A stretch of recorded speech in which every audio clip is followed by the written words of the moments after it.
기도로 시작하겠습니다. 하나님 아버지, 피곤한 몸으로 아침을 시작합니다. 많은 날들 내 능력보다 훨씬 더 많은 일이 주어져 고단합니다. 그러나 주님이 매일 돌보시기에 감당할 수 있습니다.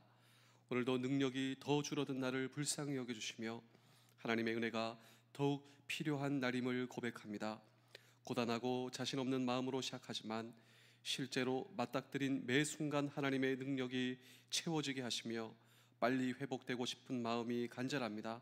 그러나 더 많이 더 빨리 일하고 싶은 욕심을 내려놓고 나의 몸과 마음에 합당한 속도를 따르게 하옵소서. 일용할 양식을 주시는 하나님을 신뢰하게 하시며 진정 이 믿음이 있다면 근심이 덜어질 줄로 믿습니다. 예수님의 이름으로 기도합니다. 아멘. 찬송가 261장 1절 2절을 찬양하겠습니다.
가시관을 쓰셨으니 피로 얼굴 물드셨고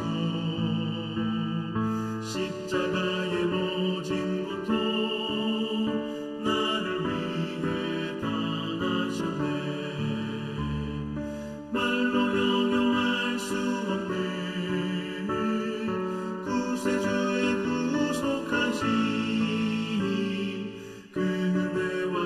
신사랑 찬송하고 찬송하세. 이름보다 더 주의 흘리신 보혈로 이게 씻어주옵소서. 고린도후서 1장 8절입니다.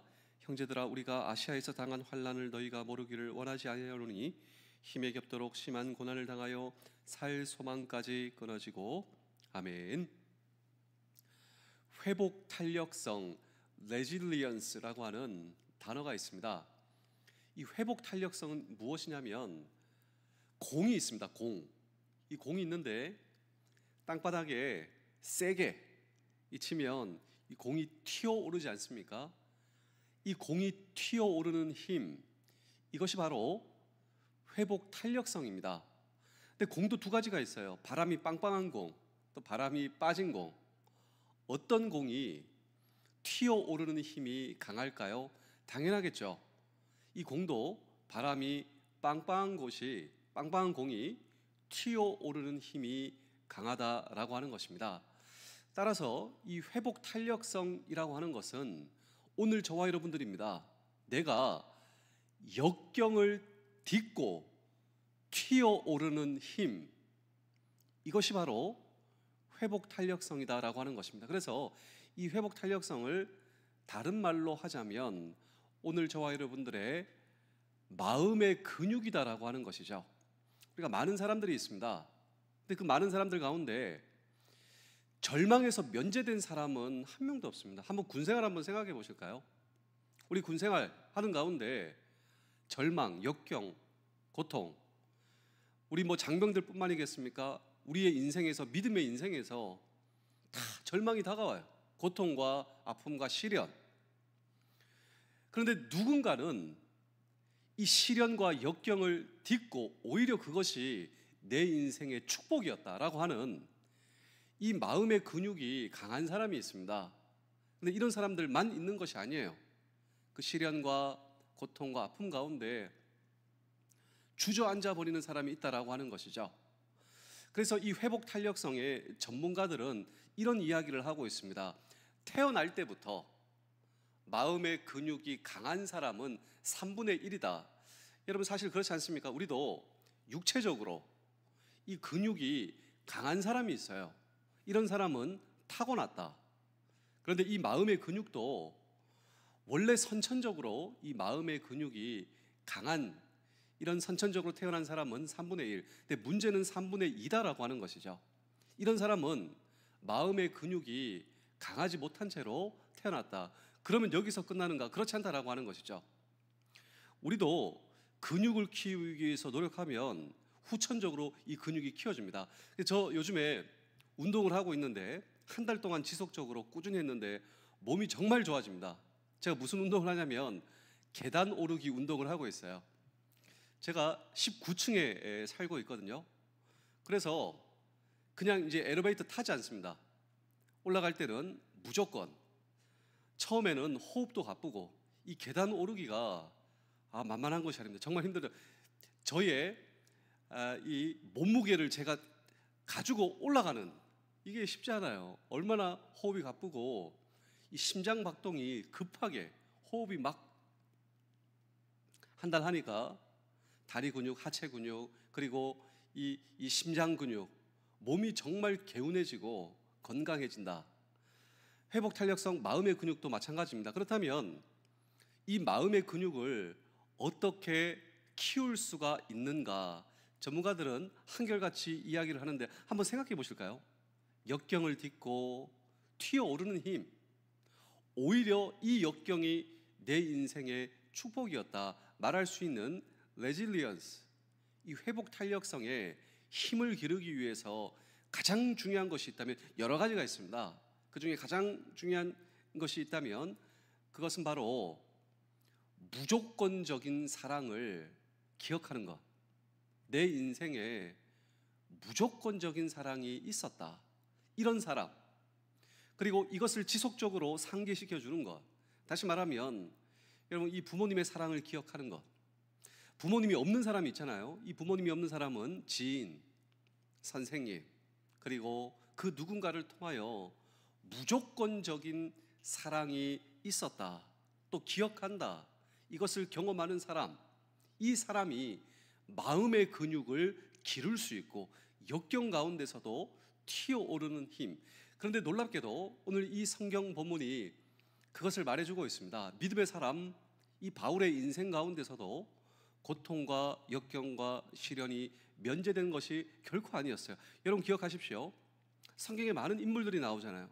믿음의 조상 한번 보실까요? 아브라함, 이삭, 야곱 뿐만 아니라 요셉, 다윗, 여호수아, 수많은 믿음의 그 선배들의 인생 가운데서도 고난과 역경과 절망의 문제가 여러분 면제된 것이 결코 아니었습니다. 오늘 이 성경 본문에 바울을 보시면 심지어 그는 이런 고백을 하고 있는데, 그런 의미에서 우리 고린도후서 1장 8절의 말씀을 한번 보시겠습니다. 형제들아, 우리가 아시아에서 당한 환난을 너희가 모르기를 원하지 아니하노니 힘에 겹도록 심한 고난을 당하여 살 소망까지 끊어지고. 자, 구체적으로 무슨 일인지는 모르겠지만 내가 살 소망까지 끊어졌다. 인생의 역경과 말할 수 없는 고난과 아픔이 그의 인생에 다가왔다라고 하는 것입니다. 그런데 이것이 끝이 아니단 말이죠. 우리가 이제 볼 테지만 오히려 이 역경이 내 인생의 축복이었다고, 내가 살 소망까지 끊어졌다 느끼는 때가 있었다고. 그런데 오히려 그것이 내 인생의 놀라운 축복이 될 수 있었다. 그렇다면 우리 사랑하는 성도 여러분, 장병 여러분, 군가족 여러분, 저는 오늘부터 3일 동안 이 믿음의 회복 탄력성 설교 시리즈를 시작하려고 합니다. 오늘 저와 여러분들의 인생 가운데 하나님을 사랑하는 자, 그 뜻대로 부르심을 입은 자들에게 모든 것이 합력하여 선을 이룬다.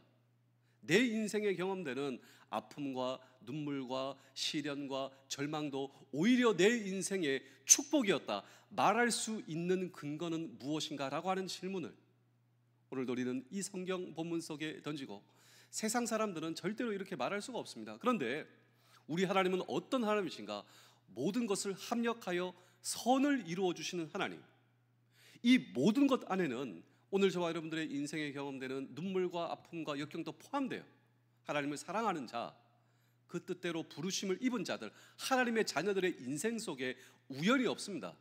모든 것, 내 인생의 모든 것을 통하여 합력하여 선을 이루어 주시는 하나님.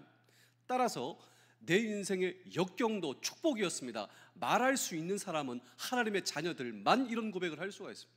왜냐하면 그 모든 것을 합력하여 선을 이루어 주시는 하나님. 따라서 믿음의 사람, 하나님의 백성들의 인생에는 믿음의 회복 탄력성입니다.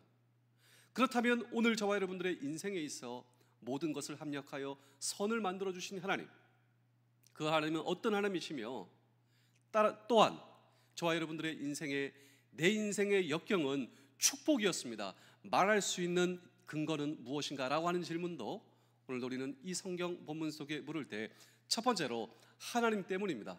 근데 많지 않아요. 내 인생의 역경이 축복이었습니다. 말할 수 있는 근거가 무엇인가? 그 근거는 바로 하나님이다라고 하는 것입니다. 오늘 이 성경 본문에 그런 고백을 한 이 바울은 절망 속에서 무엇을 떠올렸는가? 고통과 역경과 시련, 심지어 살 소망이 끊어졌다 고백하고 있는 그의 삶 속에 그는 누구를 먼저 떠올렸는가? 그것이 바로 하나님이시다라고 하는 것입니다. 내가 믿는 하나님, 그 하나님은 어떤 분이신가? 내가 믿는 하나님은 죽은 자도 다시 살리시는 하나님. 그런데 그 하나님이 나의 하나님이시라면 내가 무슨 걱정을 하겠는가? 여기까지 도달하는 거예요. 저와 여러분도 마찬가지입니다. 내 인생에 면제되지 않는 절망과 시련과 역경과 눈물의 문제 가운데 오늘 저와 여러분들이 하나님을 떠올리신다면, 그런데 그 하나님은 어떤 하나님이신가? 창조의 하나님, 부활의 하나님, 죽은 자도 살리신 하나님. 그런데 그 하나님이 나의 하나님이시다라고 하는 것입니다. 그렇다면 내가 무엇을 두려워하겠는가? 내가 무엇을 걱정하겠는가? 그렇습니다. 바울은 이 절망 속에서 그 하나님을 의지하기로 결단한다라고 하는 것입니다. 우리 고린도후서 1장 9절입니다. 우리는 우리 자신이 사형 선고를 받은 줄 알았으니 이는 우리로 자기를 의지하지 말고 오직 죽은 자를 다시 살리시는 하나님만 의지하게 하심이라. 자, 많은 경우 이 절망의 상황 속에서 대부분의 사람들은 절망의 상황 속에서 내가 내 자신만을 붙듭니다. 절망의 상황 속에서 내 자신만을 붙들죠. 그런데 이 내 자신만을 붙드는 것이 우상입니다. 대부분의 사람들은요, 절망의 상황 가운데 나의 시각과 나의 생각과 그냥 내가 가지고 있는 것을 붙든다라고 하는 것이죠. 그런데 그것이 우상이 아니고 무엇이겠습니까? 그런데 하나님은 그 우상을 깨뜨리시는 거예요. 그 우상을 깨뜨리고 내가 아니라 하나님만 의지하게 하려 하심이라. 이 절망 가운데 하나님을 붙든다라고 하는 것이죠. 나라고 하는 우상이 깨어집니다. 내 철학, 내 경험, 그리고 내 방법, 내 사고, 내가 가진 것, 그것이 깨뜨려져요. 언제? 이 절망이라고 하는 순간에서. 이 절망이라고 하는 순간에서 나라고 하는 우상이 깨뜨려지고, 그리고 하나님만, 여러분 이 바울의 고백, 하나님만이라고 하는 이 고백을 한번 주목해 보십시오. 그리고 하나님을 붙들고 이 절망 속에서 빠져나오는 것입니다. 오히려 이 절망이라고 하는 순간은 내 자아의 죽음입니다. 나라고 하는 우상의 죽음, 이것을 경험하고 비로소 하나님만 의지하는 그 자리에 오는, 여러분 이 바울의 하나님이 오늘 저와 여러분들의 동일한 하나님이세요. 믿음의 회복 탄력성을 여러분 회복하라. 절망을 딛고 희망을 향해 달려가는 힘, 그렇습니다. 하나님, 오늘 저와 여러분들이 이 절망의 상황 속에서 그 하나님을 붙들 수 있을 때, 그 하나님이 나의 하나님이시라, 나라고 하는 우상이 깨어지고 하나님만 의지하는 저와 여러분들의 인생이 될 수 있을 때, 그렇습니다. 오늘 저와 여러분들의 인생 가운데 절망을 딛고 희망을 향해 달려가는 힘, 이 힘이 우리의 인생 속에 회복되실 수 있기를 주의 이름으로 축복합니다. 제가 마지막으로 한 편의 이야기를 들려드리고 오늘 설교를 마치겠습니다.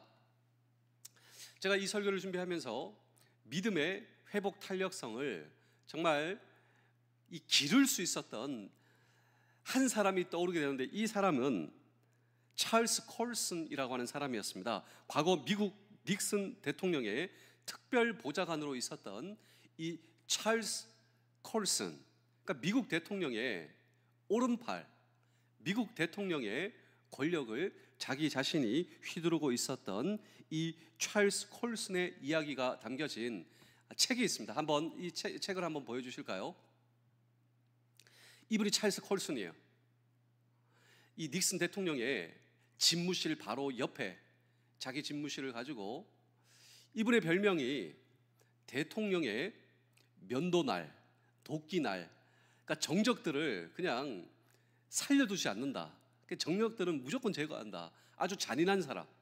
그리고 권력의 최정상에서 이 권력을 향유하고 있었던 사람. 근데 권력이 영원할 것 같지만 하루아침에 땅바닥에 떨어지죠. 가장 비참한 모습으로 우리가 잘 알고 있는 이 닉슨 대통령의 워터게이트 스캔들이 터집니다. 대통령은 감옥으로 가게 되고, 대통령은 하야하게 되고, 자기 자신은 감옥으로 가게 되는 차디찬 감옥 바닥에서, 최고의 권력 자리에서 그냥 그 추락이 얼마나, 이 권력이 떨어진 자신을 믿을 수가 없었어요. 아무도 찾아오지 않습니다. 근데 찾아오는 사람이 있었어요. 그 사람은 바로 믿음과 신앙의 친구들이었다라고 하는 것이죠. 근데 이 사람들이 나를 왜 찾아오는가? 그것은 바로 하나님 때문이었습니다. 하나님을 믿는 친구들, 그리고 그 하나님의 절대적이고 무조건적인 사랑을 받은 친구들, 그 사랑을 전하고 싶어서 나에게 복음을 전하는데, 여러분, 역설적으로 내가 절망에 있을 때, 시련과 역경과 아픔과 실패의 자리에 있을 때, 그 무조건적인 사랑으로 나에게 다가오시는 하나님은 진짜 하나님이었습니다. 아무도 찾아오지 않을 때 무조건적인 사랑으로 있는 모습 그대로 나를 사랑해 주시는 주님, 하나님. 내가 무엇이 있기 때문에 나를 사랑하시는 분이 아니라 있는 모습 그대로 나를 찾아오시는 하나님, 예수 그리스도. 그분은 정말 하나님이었습니다. 그분은 정말 예수님이었습니다. 정말 이분이 인생이 180도 바뀐다라고 하는 것이죠.